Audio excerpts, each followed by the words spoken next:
Hello and welcome. My name is Lily and I am the founder of Lily & Co, a global design sourcing and consulting company, and Lily Design, a handmade jewellery and accessories brand. I'm here today to talk to you about sourcing from the idea through to the final product, with no passport or panic required. So, who am I?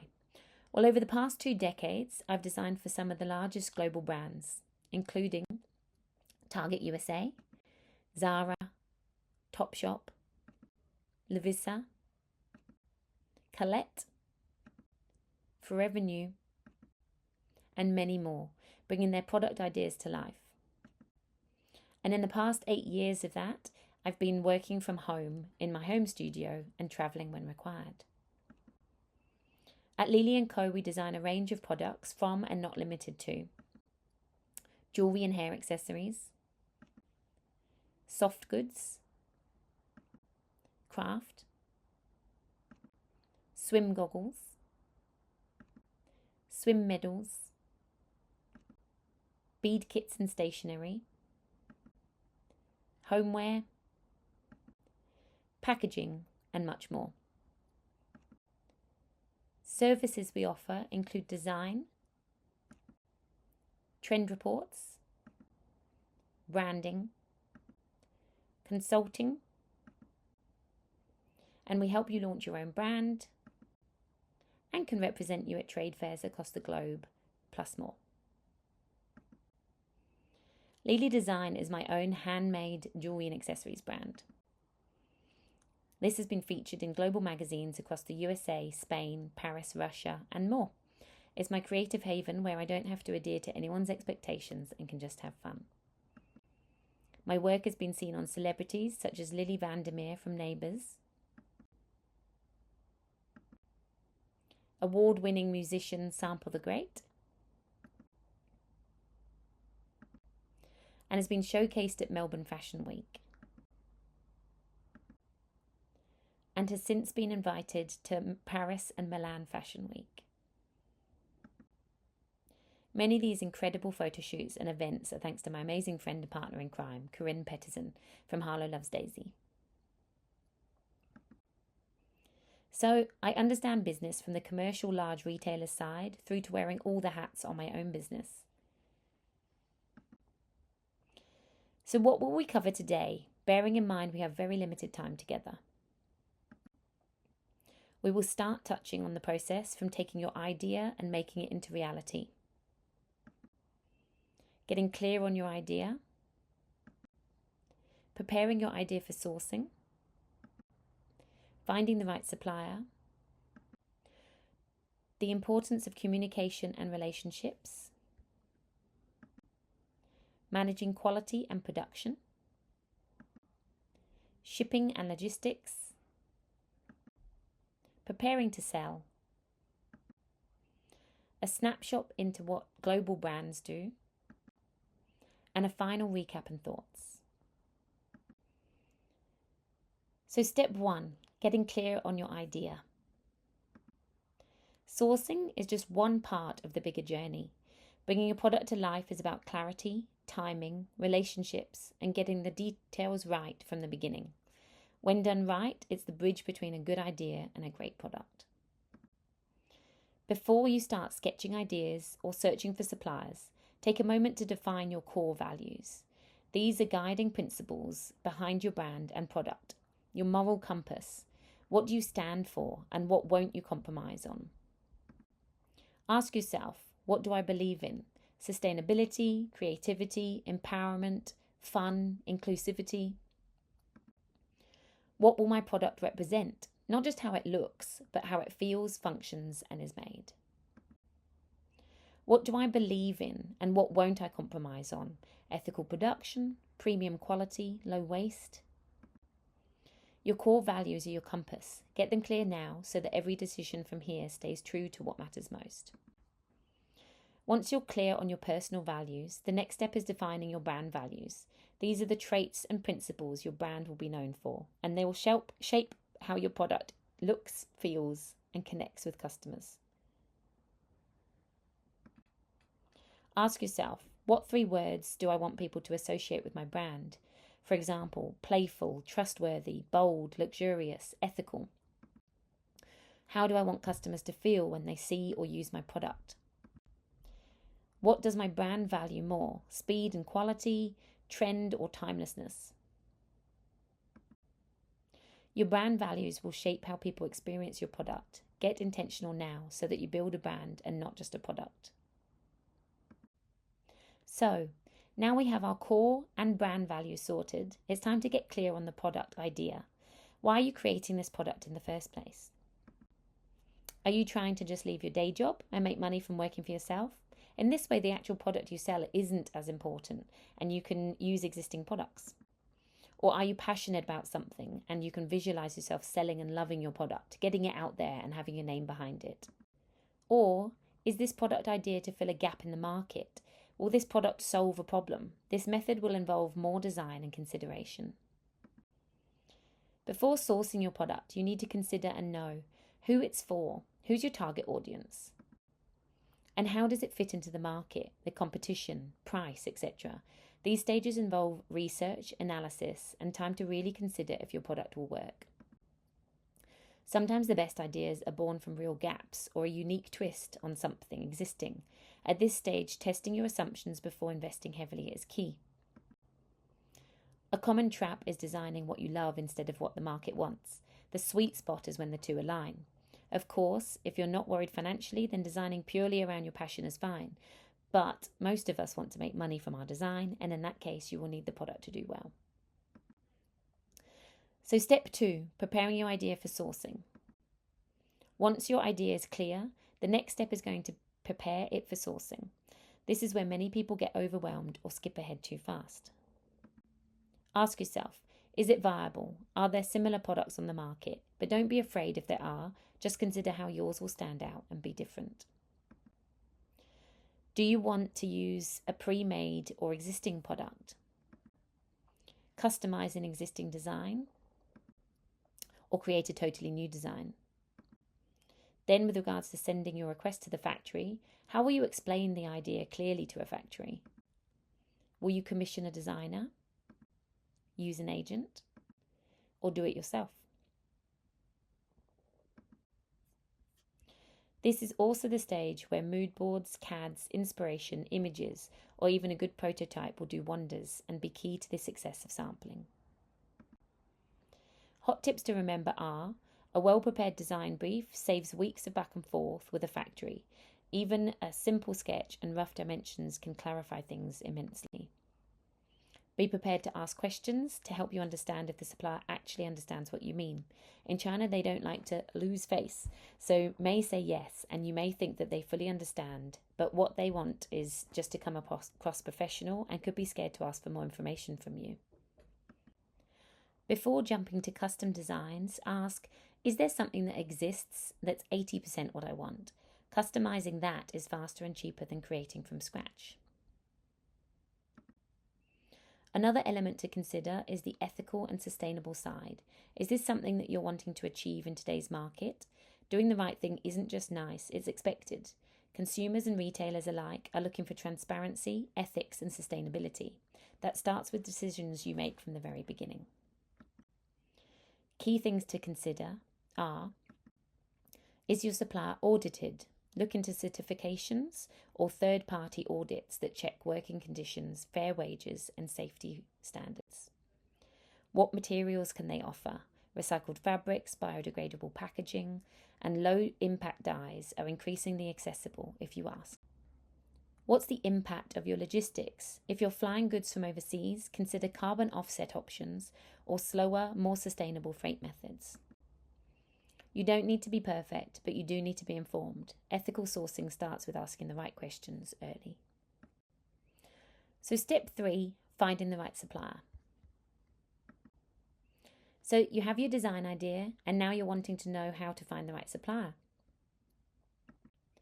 Sourcing isn't about picking the first factory that replies. It's about finding someone who understands your vision and can deliver on quality, quantity, price, and on communication. At this point, you will need to know where to look and who to avoid. There are many places where you can source suppliers, including Trade fairs. This could be Australia, Asia, or across the globe. Or online. This could be through agents in Australia or abroad, or maybe classic websites where you can see a range of suppliers to work with. Many online places even have ratings to help navigate the good from the bad. In my Get Saucy online training course, which I'll mention at the end in more detail, we'll provide downloadable full trade fair lists on the best trade fairs and online manufacturers and resources for a variety of product categories, which can help you navigate the best places for you to source your particular product from. So finding the right supplier, you'll need to understand how minimum order quantities or MOQs work. Some won't do low MOQs, so you may have to compromise and either order more but at a cheaper price, or find someone who's going to do the quantity but the price is likely to be higher. You need to ask the right questions to gauge reliability. For example, what is the factory lead time, the time it takes for you to make the sample? And do their prices include mold charges, as this might be hidden extras that you didn't think to consider into the cost?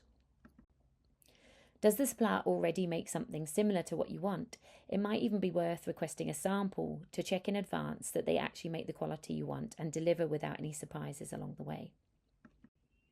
Choosing the wrong supplier can cost you months, so this stage deserves time and care. Great tips to consider is that the factory location affects timelines, costs, and duty charges. Sourcing from Vietnam, China, India versus Australia can impact your final retail price. So step 4, communication and relationships. Once you've found a supplier, the real work begins. Build trust, clarity, and confidence in the relationship.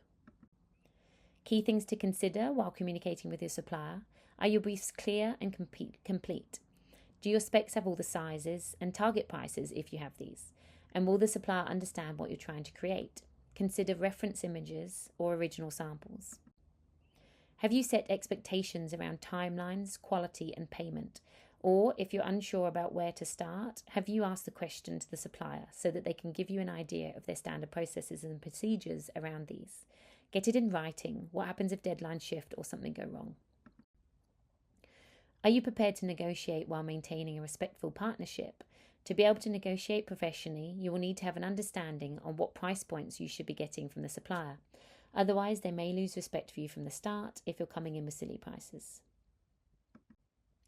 Do you have signed contracts or agreements? Outline payment terms, refund policies, ownership of samples, and IP rights. Are you using translators, agents, or lawyers where needed? Miscommunication can be costly, so invest in clarity upfront.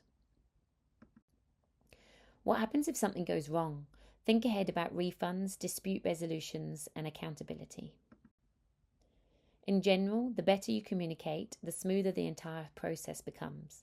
And remember, if you're communicating with Asia, there are many cultural differences in how companies do business, so be mindful of this if they reply in a way that you're not expecting. Step 5, pricing and margins. Are you clear on your costs to run the business, and how is this cost incorporated into your design? Have you set retail and wholesale prices that leave enough margin? It's always worth working towards a wholesale cost so if you ever wanted to sell to stores, your RRP or recommended retail price will not have to change. Are you going to work to FOB, which is free on board, or landed cost prices, product plus freight plus duties? These are 2 different shipping methods which leave you or the supplier responsible for various parts of the product shipping journey and impact your baseline cost in different ways. Are you protecting your profit while staying competitive? Are there things that you can reduce in price but still keep the same look, for example? Some key tips to remember: always clarify the currency. Many quotes come in US dollars, and if you assume it's in Australian dollars, your margin could shrink by 30% or more. Don't forget hidden costs: freight, import tax, packaging, warehouse fees, and platform commissions. These add up fast. Pricing isn't about guessing, it's about understanding every cost and planning ahead. Step 6, managing quality and production. The quality and production of your final product will make or break the sales and success of your design.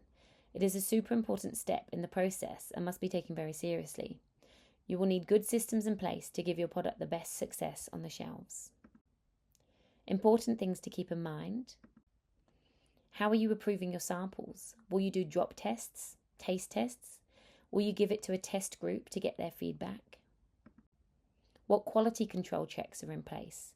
Have you set this from the start so the supplier is aware of this too? Do you have a process for flagging issues before they become costly? Do you require certain documents to be able to sell your product in your designated country? You want to make sure that the factory are supplying this before the goods arrive. Remember cultural differences if you have chosen to work outside of Australia. A proactive mindset here saves a lot of stress down the line. Sometimes things that seem very obvious to us are really not obvious to them. I have had it where I've asked to reduce the cost and they've removed the most significant part of the design, for example, making the cost significantly less, but the product now looks significantly less valuable too. Finally, how will you test your product when it arrives? This is an important part of the process to make sure you wear it for at least a week or two and make sure there's no issues.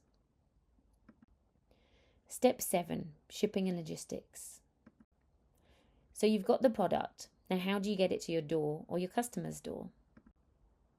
This stage is all about choosing the right shipping method, air, sea, courier, will depend on the target price, urgency of the goods, and what the goods are.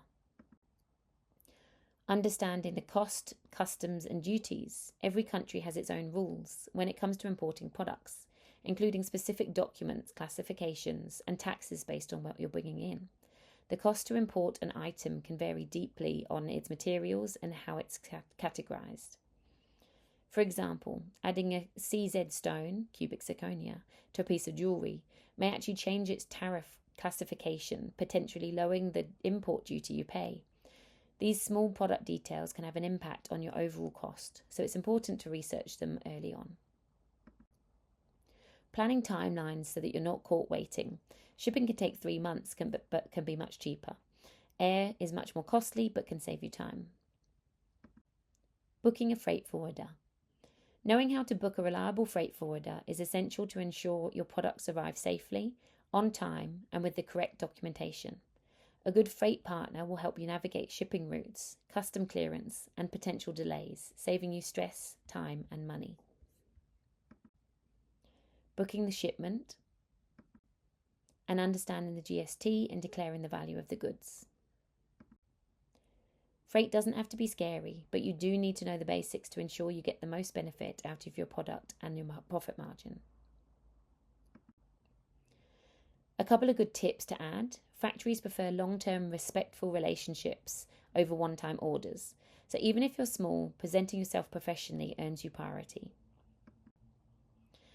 And a regular polite WeChat or WhatsApp message, depending on where the supplier is based, or sharing photos of the product in use can keep you on top of mind with suppliers. Who doesn't love to see how well their product's doing? So step 8, preparing to sell. The final stage is often one people rush, but your packaging, storage, marketing, and sales plan matter just as much as the profit itself. Packaging that protects your product and elevates your brand. Fulfillment options, where to store the product, in-house, warehouse, are you going to drop ship? Where to sell, online markets, retailers. And how to launch, because your product deserves a thoughtful finish. Will you hire a PR or marketing company or do it yourself? Often you can start this process before your product even arrives. Make meetings with potential customers and get them excited about your product that will be launching. This way you'll have potential customers before you've even had to pay for the stock. It's not just about having the perfect product, it has to be ready for retail. That means ticking off the legal and practical details that allow it to land on the shelves or ship to customers confidently. Does your product need specific labelling, for example? Think size, composition, safety warnings, age grading, or country of origin. Have you included the required compliance marks or mandatory warning symbols? especially for toys or cosmetics. Do your products need barcodes or QR codes? Understand if you need GS1 registered barcodes for retail or logistics. Are your sustainability claims backed up? If you're using a recycled symbol, FSC certification, or eco claims, make sure it's accurate and approved. Have you checked packaging regulations for your market? Packaging weight, recyclability, or language rules can vary region by region. Great products deserve a smooth path to the shelf. Don't let missing barcodes or incorrect labelling hold you back. Once your product is made, the next question is, where does it go? How do you store and ship your product? Can impact everything from your cash flow to your customer experience. How will you fulfill orders? Are you packing and posting yourself or outsourcing to a fulfillment centre? How will you log your inventory properly? There are several well-known tools that can help manage stock levels, orders, and reordering. Do you have backup plans for overstock or delays? Space, storage costs, and seasonal fluctuations all matter. Storage and fulfillment aren't afterthoughts, they're part of your brand experience. Plan for it early to stay in control. So what do the large global retail brands do? Well, the difference is mainly scale and experience. They have established systems, experience, and knowing what to focus on, and have entire teams managing various parts of the steps. But they also rely on re-editing existing factory samples, using trend forecasting and supplier relationships to their advantage, working smarter, not harder. This process we walk through today is the same one they follow, just at scale. They also rely on suppliers for trend insights, bestsellers, trend reports, and more. A great tip is asking the supplier for trends or bestsellers. Some won't be able to share much, but the larger ones may have good intel that will help you with your product. For example, as a representative for several suppliers across Asia, I provide their customers with seasonal mood boards and trend insight to keep their ranges relevant and competitive. This forms part of the service package suppliers engage me to create, helping them stand out in crowded markets. So I hope this session has given you a solid starting point and a clearer understanding of the key elements to consider before diving into your product area. Before we wrap up, let's recap a few important takeaways and keep in mind as you move forwards. Product development isn't a single step, it's a journey of decisions. Every stage has potential risks and rewards. Knowing the right question to ask makes you more confident and prepared. And the more you know before you start the process, the less mistakes you will have along the journey. You now have the big picture, but of course, the how is where the real magic begins. So, if you're ready to dive deeper and you're ready to take the next step, I've created something just for you. Get Saucy is my step-by-step course designed for product-based creatives. It's packed with templates, supplier tips, and video lessons to guide you through every stage of the sourcing and product development journey. In it, you'll get everything you need to know to move forward from the idea to the finished product, confidently and strategically. The course is due to launch end of July, beginning of August, but you can sign up for emails now so that you can get the early bird price and be ready for when we launch. You can learn more by scanning the QR code at the top left of the screen. Thank you so much for your time. I hope you've taken something fabulous away from this today, and I look forward to seeing you on the other side of the course.